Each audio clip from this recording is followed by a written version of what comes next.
এখন আমরা রয়েছি ঢাকা ইউনিভার্সিটি টিএসসি এলাকায়। আপনারা যেমনটি দেখছেন পুলিশের একটি কন্ট্রোল রুম বসানো হয়েছে ঢাকা মেট্রোপলিটন পুলিশের।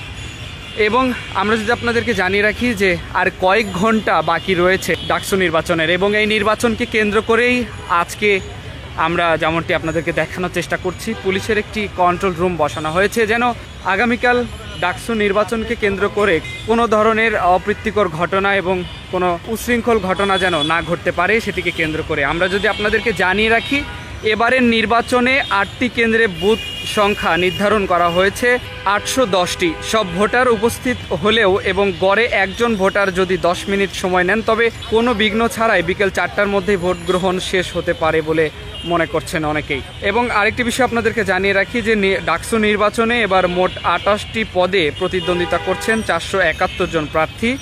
এর মধ্যে নারী প্রার্থী আছেন মোট 62 জন। মোট ভোটার সংখ্যা 39,775 জন। দর্শক, যেমনটি আপনাদেরকে জানাচ্ছিলাম যে ডাকসু নির্বাচনে কতজন প্রার্থী এবং মোট ভোটার সংখ্যা কত রয়েছে।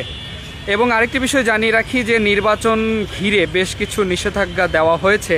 ভোটাররা কোনো ধরনের bag, mobile phone, smart watch, electronic device, পানির বোতল কিংবা তরল জাতীয় কোনো পদার্থ নিয়ে কেন্দ্রে প্রবেশ করতে পারবেন না, এমন নিষেধাজ্ঞা কিন্তু করা হয়েছে যেমনটি আমরা জেনেছি। এবং ডাকসু নির্বাচনকে কেন্দ্র করে নিরাপত্তা ব্যবস্থা পরিদর্শনে এসে টিএসসিতে এই কথা কিন্তু বলেছিলেন পুলিশের ঊর্ধ্বতন কর্মকর্তারা, যেমনটি আমরা জেনেছি।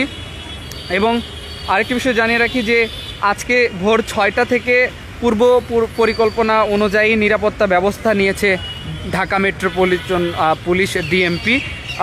তারা কিন্তু যেমনটি দেখছেন বিশ্ববিদ্যালয়ের বিধি মোতাবেক সকল ব্যবস্থা নেওয়া হয়েছে। আজ রাত 8টার পর বৈধ পাসধারী ছাড়া কেউ ক্যাম্পাসে কিন্তু প্রবেশ করতে পারবে না, এমনটি কিন্তু আমরা জানতে পেরেছি। দর্শক, আরেকটি বিষয় জানিয়ে রাখি যে ঢাকা ইউনিভার্সিটি টিএসসি এলাকায় আমরা দেখেছি যে বিভিন্ন জায়গায় কিন্তু সিসিটিভি বসানো হয়েছে নতুন করে।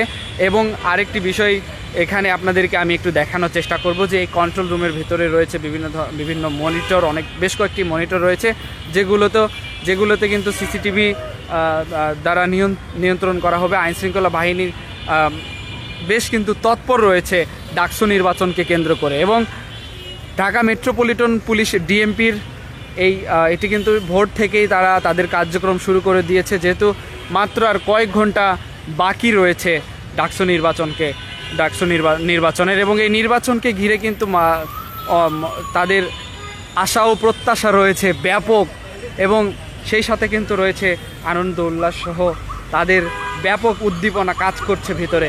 এবং আপনাদেরকে জানানোর চেষ্টা করব নতুন করে কিন্তু সিসিটিভি বসানো হয়েছে, সেটিও আপনাদেরকে আমরা দেখানোর চেষ্টা করছিলাম। সেই সাথে এখানে আপনারা যেমনটি দেখছেন যে পুলিশ কন্ট্রোল রুম বসানো হয়েছে, এখান থেকে কিন্তু আইনশৃঙ্খলা বাহিনীর কন্ট্রোল করা হবে, কোনো ধরনের যেন কোনো সহিংসতা না হতে পারে সেদিকেও কিন্তু লক্ষ্য রাখা হবে।